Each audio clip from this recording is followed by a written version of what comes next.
Okay.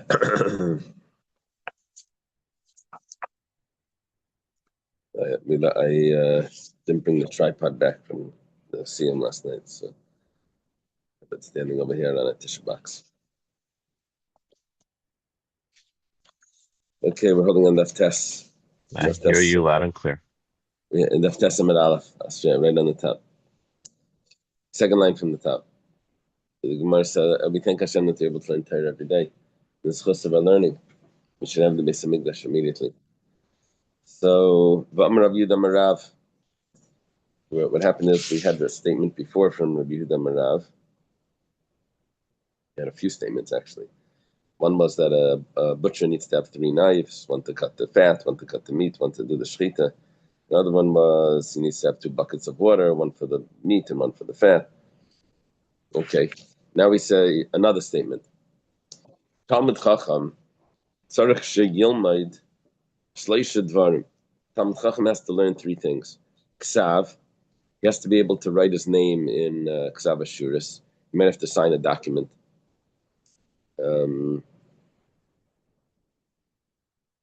Maybe it doesn't mean Ashuris. I always thought it meant Ashuris, so we should sign on a get. But Rashi doesn't even say that. It just says maybe he has to testify. To testify, you just have to sign your name. You don't have to. If it's not a get, you don't have to do any Ashuris. You have to also, shchita. You have to know the shech. Even if you know hilchos shchita, but you still should know how to move your hand properly. In the milah, you should also know milah. So basically, it should be a sefer, a mile, and a sheikhet. The Talmud Chacham. Rav Chanani Bashal Mishmei Rav Amar Af Kesher Shel Tefillin. You also know, besides for knowing how to sign your name, you should also know how to make a tefillin knot, because the tefillin knot is a special dalet. You know how to make that shape, because the shin is on there's a shin dalet and a yud. Shin is on the folds of the tefillin itself, on the bias. The dalet is on the kesher, and the shel reish, and the yud was little thing sticks out from the shel yad. So he says kesher shel tefillin, uberchas chasanim, and also berchas chasanim, which means the brachas by Sheva brachas, which we say under the chuppah. B'tzitzis, also know how to make tzitzis. So he adds in another 3 things. We said before, Rav Yehuda Marav says that the Talmud Chacham needs to know how to make, how to sign his name, how to be a sheichet, and how to be a mayal. It's early then, no? Okay, I'll stay on top of it. Okay, sure. Yeah, I'm on Zoom if you want. Okay. Before we said that there's 3 things. Now you threw in another 3 things. So it says v'idach, the first opinion of Rav, which was Rav Yehuda Marav. Why didn't he say these other ones? These kesher shel tefillin, berchas chasanim, and tzitzis. It says hani shchichen. There's a lot of people that know it, and it's not so necessary for you to learn it also. Let's see if that's the pshat.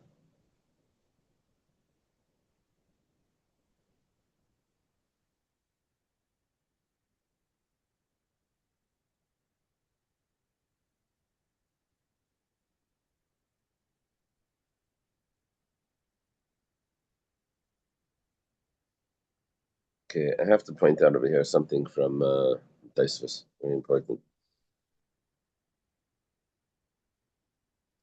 There's an opinion of Taisvus on the side. It says Rabbeinu Eliyahu held that you have to tie the tefillin every day. You have to tie a new knot every day. Rabbeinu Tam held that you don't have to. Now, they bring rayas back and forth, but when the Maggid wanted the Alter Rebbe to make a new knot, he was concerned about this Rabbeinu Eliyahu, that the knot of the tefillin you should be able to actually tighten the knot every day. No, you see, let's say by the shel reish, you don't make a new knot every day. You just put it on. but the nata was there. But by the shalyad, when you tighten it, you actually tighten the entire knot gets tightened, because you can loosen it and tighten it. So every day. Okay, so the Alter Rebbe has a different knot, and based on this, he made a knot that you could be yaitzer both shitas. Yeah. And Ben Tam says that when it says in the Gemara that when do you say a bracha on the tefillin, from when you place it until you tie it, just kshira, it doesn't mean really tying it, because you don't actually make a new knot. It means hiduk, it means to tighten it. And it brings rayas to that. Okay, whatever the case is, turns out that certain things, the kesher shel tefillin, it's apparently more frequent. So it's not. So Rabbi Yehuda Marav holds that it's not necessary. The other things are more necessary than this. Rabbi Yehuda Shmuel. Rabbi Yehuda says name Shmuel Kol Tabach. Any butcher shenidei cheshchita, he doesn't know the halachas. Asalechel mishchita say. You're not allowed to eat his shchita. Ve'elohein. And these are the halachas that he has to know. Very easy. It looks like a sheikhet. It takes a 1 hour seminar. What do you have to know? Shehiyah, that you're not allowed to be mafsik, you're not allowed to take a pause in the middle of the shechita. Drasi, you're not allowed to push down. You have to move it in a back and forth motion. You can't press. And chalada, you can't hide the knife underneath the fur or under the skin to do the shechita. Hagrama is you can't uproot, you can't pull out the siman, has to be cut. And by the way, I'm sorry, hagram ikr is to pull it out. That's the next one. Hagram is that it has to be in between there's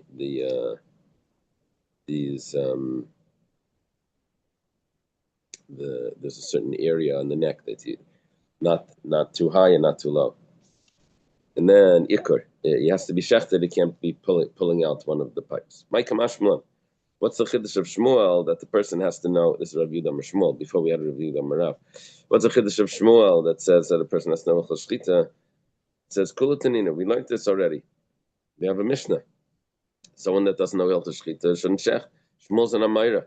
Why do I need an Amayra to tell me what I already learned in the Mishnah? When it says Leitzricha, we're talking about a case. Sheshachat lefanenu shtayim v'shalish pamim v'shachat shaper. We already tested him. He shechted in front of us 3 times. He did a good job. Could have thought that maybe since he did such a good job the first 3 times he did shechita, so he's good to go. Kamash Malan, so Shmuel tells me, but he doesn't know the halachas. It turned out that he did it right, but that doesn't mean that he knows what he's doing. It's because it turned out that it was right. Maybe maybe since he doesn't know the halachas well, he may end up doing something wrong, and he doesn't even realize that he's doing it wrong. Okay. Shmuel's adding that besides for being able to shecht and shechting properly, but you also have to know the halachas, know what would be considered a mistake. Yeah, you have to learn all of that. Amar Rav Yehuda Shmuel. Yehuda says name Shmuel Tabach Tzarich Sheyivlik B'Simanim. After the shechita, you see this by Kaparis, you have to take a look at the simanim. The simanim are the 2 pipes in the neck. You have to make sure to see if they were cut properly. Lacha shechita, to see if he did a good job. Amar Rav Yosef. Rav Yosef says, Afananami Tanina. This we also learned in a brisa, maybe a mishnah. Rav Shimon Aimer, Imsha, Kedei Bikor, then it's puzzle.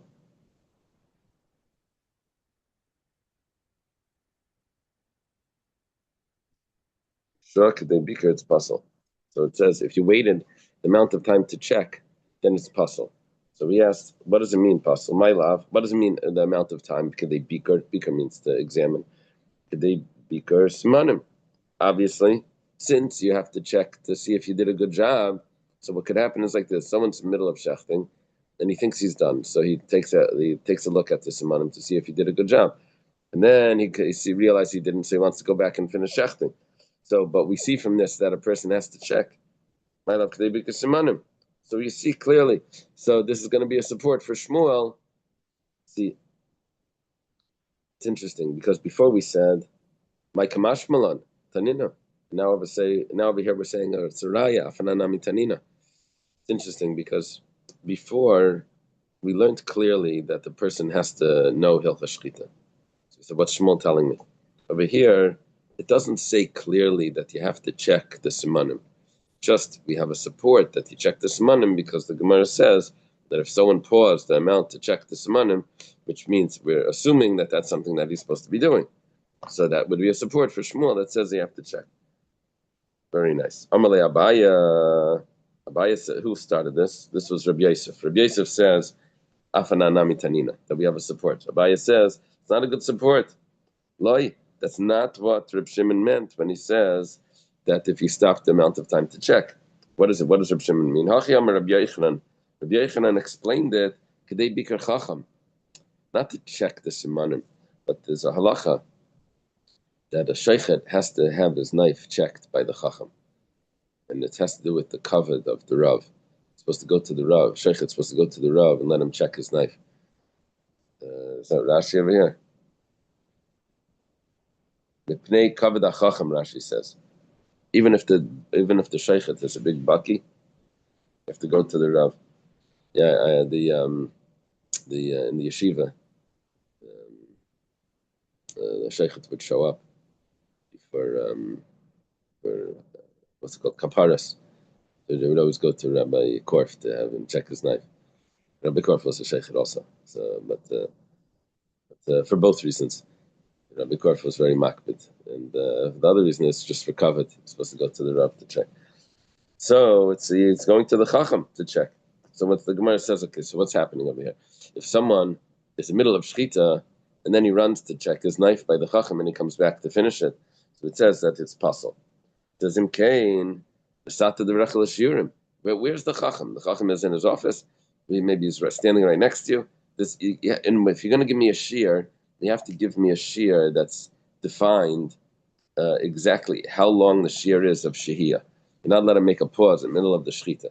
But if the pause that you're making doesn't have any concrete definition of how long it's going to be, because it says just wherever the chacham is, so then I don't know how long the shehiyah is going to be for it to be possible. You have no set measurement. It has to be something set.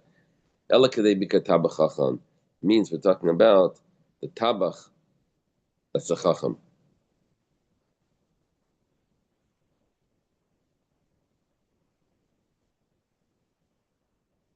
Which means that the butchers, which means that you don't have to go to run to someone else. Just right there, the amount of time you can't delay, the amount of time it takes to actually literally check the knife, just to run your finger up and down the knife. That's the amount of time that's considered a shia. It's going to be a difference how big the knife is. A small knife takes a second. A big knife takes 2-3 seconds.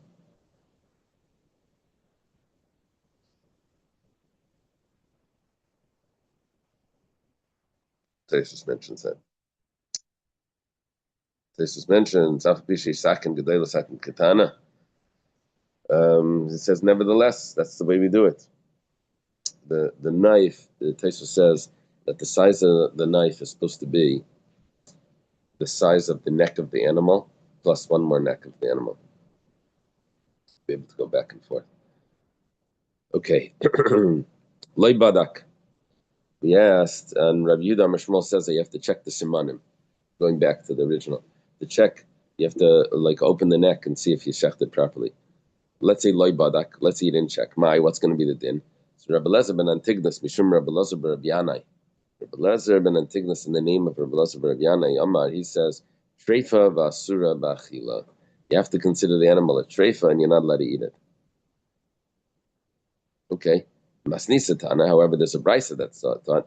Nevela matam v'masa, not just a treifa, but maybe, why would it be a treifa? Because maybe if there was a nick in the knife.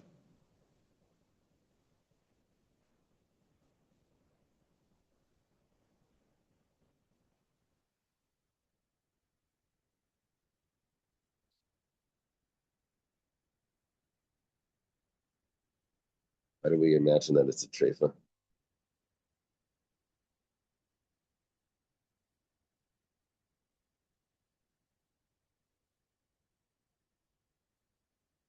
I'm not sure how we would come up to say that it's a treifa just because we didn't do the simanim.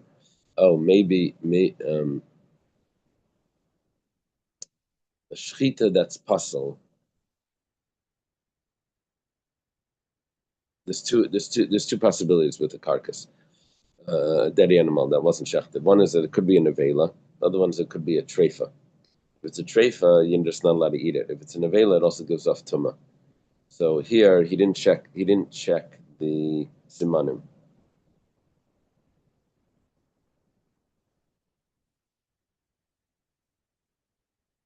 Let's take a look.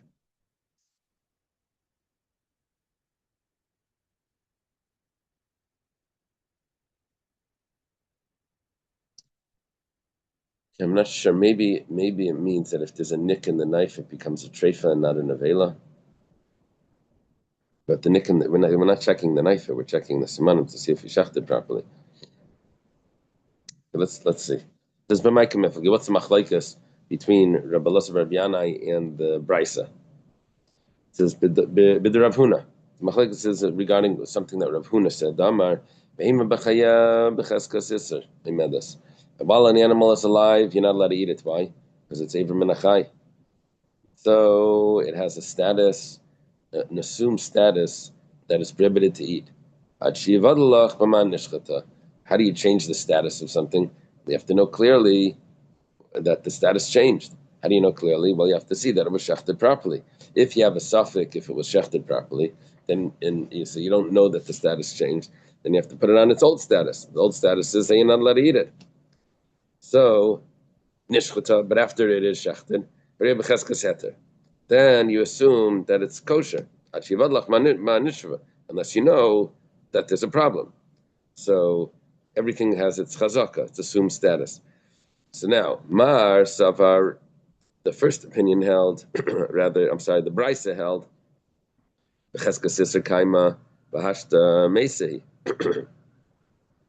originally, an animal before the shechita was alive. And now I look at it now. I don't know if the shechita is good. All I know is that it's dead. So I'm going to assume that it's an avela. Because I don't know that it was shechted. And it had a prohibition beforehand. And I don't know that the status changed. I'll assume it's an avela. Avela means it's going to give off tumah. Mar sava b'cheskas iser amrinan. Cheskas tumah lo yamrinan. Rabbi Yanai, not Rabbi Yanai, it was Rabbi Elazar Rabbi Yanai. He held that what status did an animal have when it was alive?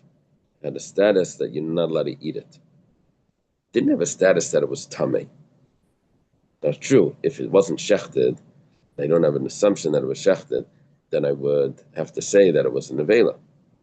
But over here, where it was shechted, the only thing is I don't know if the shechita was good. So the only status that I have from before, the chazaka that it had was that it was before it was asur to eat. Not that it was tummy before, because an animal that's alive is not tummy. Before it was asur to eat, and you never changed the status clearly, so I assume it's still asur to eat. So it means it's a treifa, not a nevela. A nevela would mean that it's also giving off tumah, but I never had a chazaka that it was tummy. So the machlekes here is, since I didn't change the status that the shechita was good, so now do I consider it a nevela or do I consider it a treifa? Gufa. Go back to explain what we were saying before. Amar Rav Huna, behema b'chei b'cheskas Yisrael medasat shivad lachman nishchata. An animal, while it's alive, is considered b'cheskas asur ba'achila, because it's eiver min achai. You can't eat an animal while it's alive. It's even a kosher animal, but it has to be shechted, so you can't eat it until you know that it was shechted properly. Nishchata, let's say it was shechted properly. Then b'cheskas heterei medasat shivad lachman nishchata. Then you have to know what the problem was. Now, the Gemara asks a simple question. If you look at the wording over here, you left out a most basic point. It says, "V'leima nishchata hutra." All it said was, while it's alive, you can't eat it. After it's shechted, then you have to find out what made it treif. So 1 second. After it's shechted, you're allowed to eat it. That's the first thing. After it's shechted, you're allowed to eat it, unless you know what made it treif. You left out the main point that after it's shechted, you're allowed to eat it.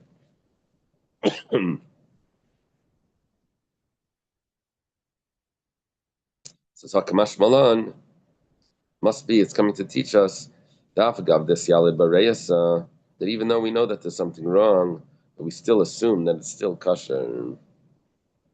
That's why we're saying that the Cheskas Hetere Medas, we have to put it on a status because we know that there may be something wrong, but nevertheless we need to come on to this halacha. So what was the reyesa that we're talking about over here that we're still saying that it's kosher?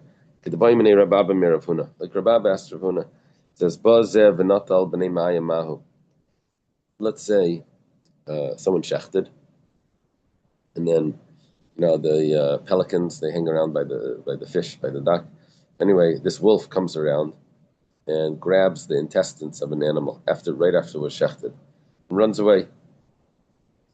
So Gemara says, Natal, Halesnu.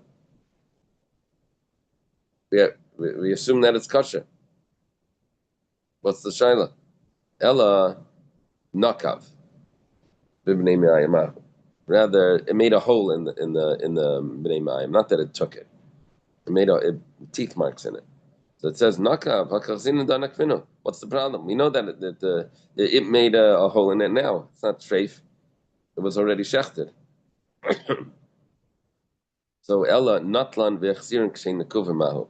What happened was the wolf came and took the intestines, and then he brings them back. When he brings them back, we take a look. We see there's holes in it. So maybe it's possible that when the wolf put his teeth in it, so he put his teeth in when he made holes with he put teeth marks into the intestines of the animal.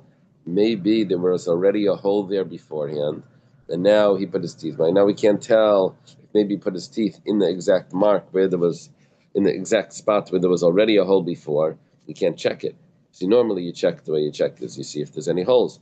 But now we know there's a hole there for another reason. But I can't check if there was a hole there originally. So Shema b'makam nekav nakav. Maybe we don't suspect that. Amalei ein cheshen Shema b'makam nekav nakav. We don't just have to suspect that. You have assumed heter that it was shechted. It's probably kosher, unless you know it's clearly that there was a treifa. Okay. Tosfos adds, even if there's a lot of holes, we'll still assume that the wolf made all of those holes. Yeah. Eisvei, where's the question? Rat sipar hamanaka b'teina. We see a bird that's making a hole in a fig. There's a mouse that's making holes in watermelons or other melons. I don't know. So Chayshishin over there it says that we suspect some makav nekav nakav, and you shouldn't eat from it. So what's the problem? If a bird eats from a fig, he's still allowed to eat it. There's no problem. The problem is that maybe there was a snake that ate from it and put its venom there. So, but we see a bird that's making a hole in the fig. Usually you look at the fig to see if there's any holes in it. If there's holes in it, then you know you have a problem. Or other fruits. Here, there's a watermelon. So, but there's a mouse eating from it. So today we wouldn't eat it. But in those days, there wasn't a concern with the mice. There was only concern with the snake. So, but it says over here that since now you can't examine it to see if it was intact because the mouse or the bird already made a hole. So I think maybe the mouse and bird are eating from a spot that a snake already ate from, and therefore you shouldn't eat from this. Whatever the case is, we're seeing that b'makav nakav, that maybe just like we didn't say this by the wolf, but the wolf came and took the intestines. We said that the intestines are intact, and it's the hole that we have is just from the wolf. Over here we see a bird eating from it. We say that it wasn't intact. It could be there was a hole that was there from a snake. Amalei. Who was asking this? Rababa was asking too. No, it doesn't tell us who's asking. Yeah, no, is it Rababa who's asking? Esvei. Maybe it's Rababa, I don't know. He's asking Rav Huna. Amalei. So Rav Huna responds, Mikra Medamas Yisur L'Sakanta. You're comparing, when they say something with Barsht, you're comparing this with, you're comparing two things that aren't comparable. One is ritual law, another one is dangerous. The ritual law was the treifa, was the holes in the intestines. That's halacha. We assume that it's okay. You want to concern about danger, sakanta, that may be a snake. That's sakanta shiny, sakana shiny. You have to be more strict about sakana, even if it's not chash rachik, even if it's like far fetched. But nevertheless, you still should be careful. Amalei Rava says, Maishna Safik Sakanta l'chumra, Safik Isur Nami l'chumra. So what's the Rava says? What's the difference? You have to buy a sakana, you go l'chumra. Okay, good, granted, life and death. So, but by Yisur you also have to go l'chumra. Why? Because it's a deraisa. You know the rule that a Safik deraisa is l'chumra. Amalei Abaya, so Abaya says to Rava, Leishani ben Yisur l'sakanta, you don't see a difference. If there's a suffix tuma in Rosh Hashanah, we learn from Maseches Chullin. We also learn in the beginning of Nida that suffix tuma Rosh Hashanah is a suffix. If it's in a public area and you have a doubt if something is tamei, we assume that it's tahar. If it's in a private area, then you assume that it's tamei. We learn that from Saita. Saita is only going to, it's also considered suffix tuma. We don't know if she did the act, but we say that if it's in a private area, we have to assume that she did, and then the husband and wife are prohibited for each other until they find out with the sight of water to see that she's acceptable to remain married. But that's if they're a private area. But in a public area, we say that that there's no problem because suffix tuma b'shus harabim say is tar. So the suffix tuma b'shus harabim sveikai tar.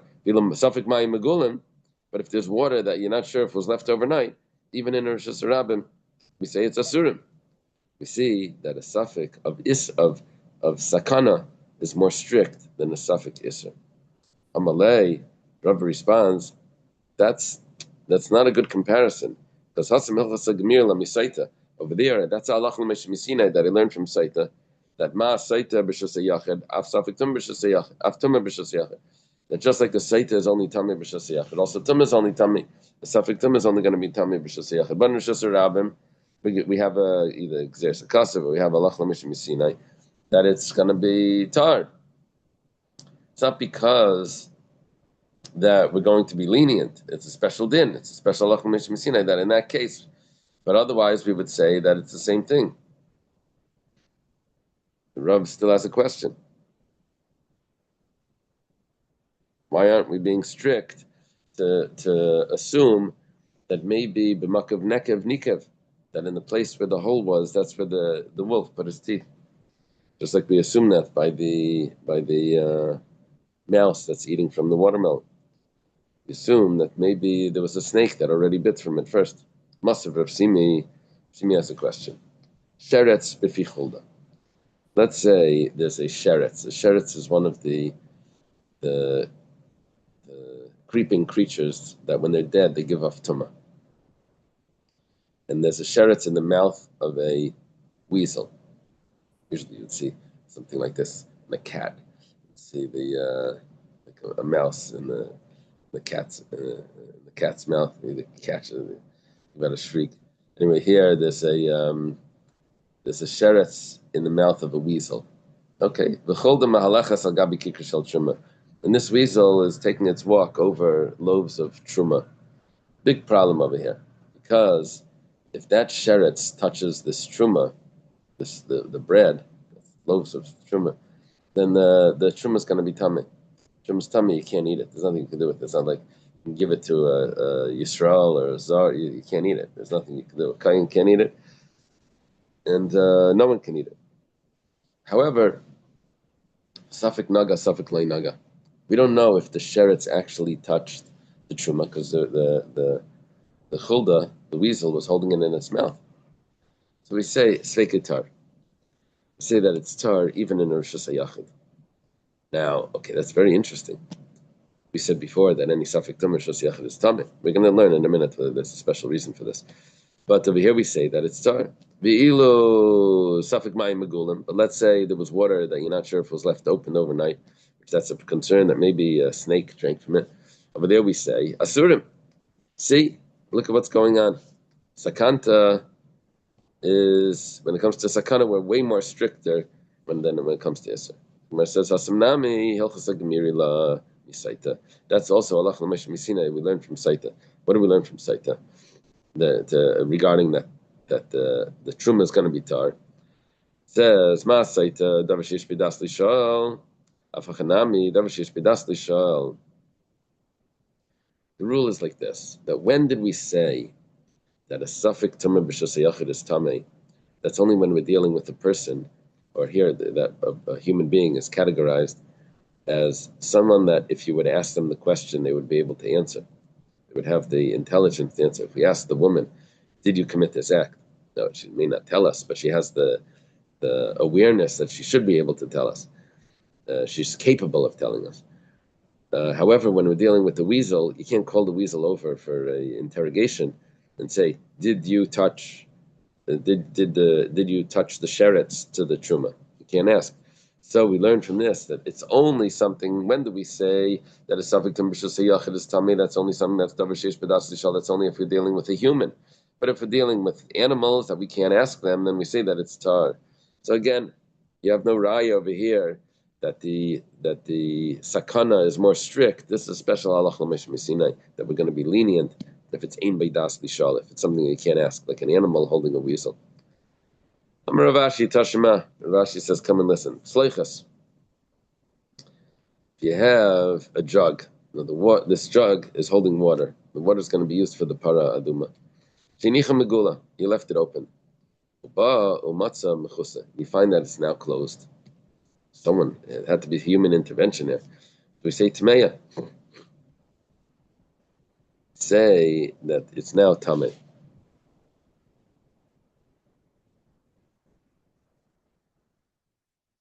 Means you can't use it anymore for the paraduma. Shani Aimer, because I suspect that Adam Tami Nechlas Shamakisa. Maybe if Tami person came in, he sees it open, put the cap on. He made a tummy. Let's say you left it closed. You come back, you find it open. If a weasel could have drank from it. Or according to Ram Gamliel, that compares a nachash to a chulda. So then we would say Oishiyared Batal Balayla, or maybe there was dew that went on top of it by night, then it's psula, because at this point it's not considered mayim chayim. It's not considered the water of a paraduma. Just 1 second. We don't consider it the water of a that it came from the live spring. That's the water that's required for a paraduma. Okay. So, but we don't say that it's tummy. We don't say that it's tummy. Rabbi Shubin Levi. Shubin Levi says, "Ma tam." What's the reason that we don't say that it's someone that's tummy that covered it? No, that uncovered it. The answer is because it's common for these weasels and stuff to come and drink. So they uncovered it, and if they uncovered it, then it doesn't become tummy. Again, the weasel isn't tummy. It was the weasel that's holding the sherets that's tummy. Being dark in lechasis. But a weasel, it's not common for a weasel to put the cover back on. They only leave it open. They don't make their bed either or clean up after themselves. So, what are we saying here? So that's why originally we thought that it was tummy. Originally, in the first case, when we found that it was covered, it had to be a human. So we say that it's tummy. Now that we find that it's open, then we say that it's not tummy. We just can't use it for the paraduma because maybe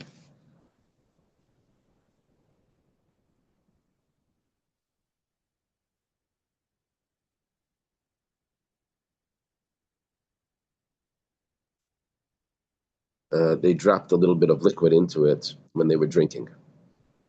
Rabbi Gamliel holds that a nachash, when it drinks, it also drops some liquid into it, a little bit of its own saliva.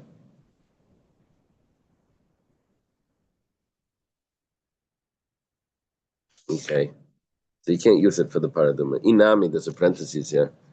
It says, "Taima dinichem megulaba matzah mechusa." What's the reason? Let me see this parenthesis. Let's see. Shal takes it out. Okay, let's skip the parentheses. I'll go back in a second. Philosophic mayim megulim. What's the point over here? That when it comes to mayim megulim, when it comes to water that's left open, asurim, you're not allowed to drink it. Over here, when over here when we left it opened for the paraduma, we assume that when you left it open, when you find it opened, we assume that it was a cholda or a nachash, right?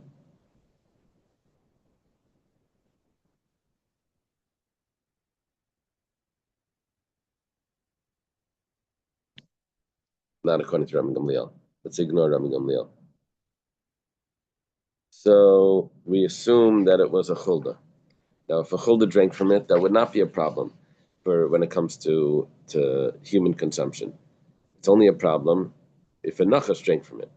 And so we don't assume that it was a nachash. We assume that it could have been any animal that drank from it when it came to the paraduma water. However, when it comes to sakana, water that you want to drink from, we assume that it's a nachash. So, which means we're much stricter about sakana than when it comes to ritual law, when it comes to Isser. Shmamina, chamira sakanta meisura. Shmamina. We see clearly that sakana is more strict than Isser. Taking us back.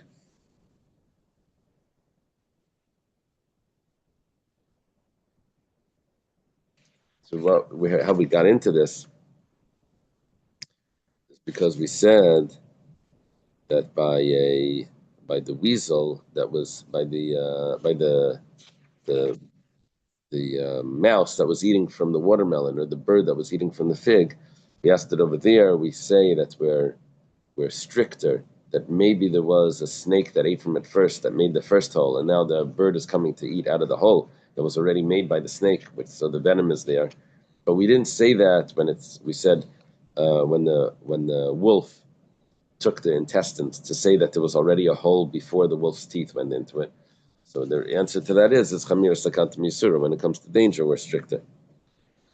We learned over there in a Mishnah, there's 3 types of liquids that are prohibited if they're left overnight: mayim, yayin, and chalav. Water, wine, and milk. We actually hold that if wine is left overnight, and we don't make kiddush on it. In the olden days, we were strict about this, much stricter. But whatever the case is, even if we're not strict about it today, but we don't make kiddush on wine that was left open overnight. Mayim, yayin, v'chalav. Kama yeshu. How long do they have to stay open in order to say that you can't drink from it anymore? It was open. You don't know if a snake came and drank from it. Kama yeshu yasurim. That amount that the snake, rachash is like a creeper, should come out from its close area and drink from it. It says v'kama makam karev. How close is a close area? Wow,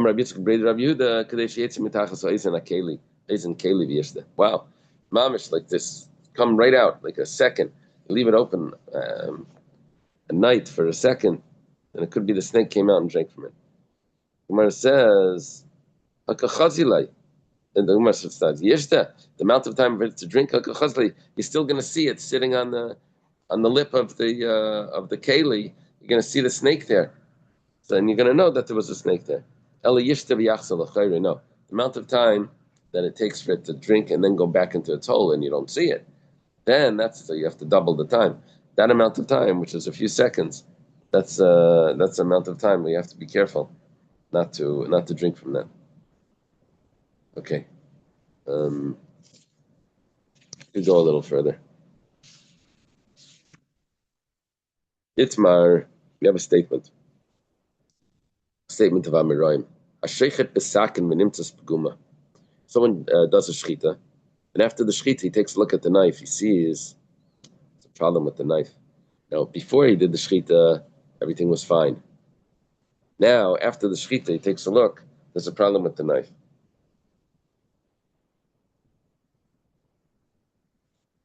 Amar Rav Huna. Rav Huna says, "Afilu shiber ba'atzamis kol hayoyim psula cheshin shema ba'ar nifkama." Even if after the shchita, when you checked it, so what happened was he shechted an animal. Then he banged his knife against the rock and whatever. And then he checks his knife, and sure enough, there's a pagam, there's a nick in the knife. So, do I say it came from the rock? I say that it was already puzzled already by the shechita.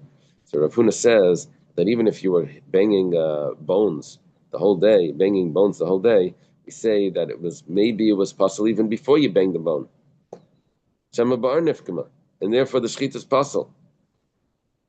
Goes to show you have to check the knife immediately before you start doing that other stuff with the knife. Rav Chisda says no, Shem Betzim Nifkama, you don't have to assume that. You say that you cut knives after you cut bones with that knife afterwards. Probably became puzzled because of the bone. We understand Rav Huna Kishmaite, because he holds that an animal, we learned before, that an animal is becheskas iser until you know that the status changed. And over here we have a suffix if the status changed. Because while it was alive, you weren't allowed to eat it. Now, after it's shechted, I have to make sure that it was shechted properly. When I check the knife, I see the knife has a pagam, so I have to put it back on its original status. I don't know if the knife was good at that time. Now, sure, I have room to assume that maybe the knife became puzzle later, but that's not enough to take it out of its original status. That original status was that it was usher. Rav Chisda, he holds that it's kosher. My time, why does Rav Chisda hold it's kosher? I never had a cheskas kashers here. Amalach, Rav Chisda would respond to you, etzem vaday paigim. I know what a bone does to a knife. It makes a nick in a knife. Or safek paigim, safek loy paigim. Skin, by the shchita, you're just cutting skin. That could make a pagam, could be it doesn't. So, habi safek uvaday, ain't safek mitzvah vaday. I know for sure the bone made a pagam. You're trying to tell me that maybe the skin also made a pagam. That's a suffix. The vada is that the bone made the pagam. So therefore, ain't suffix mitzvah vada. We say that it's kosher.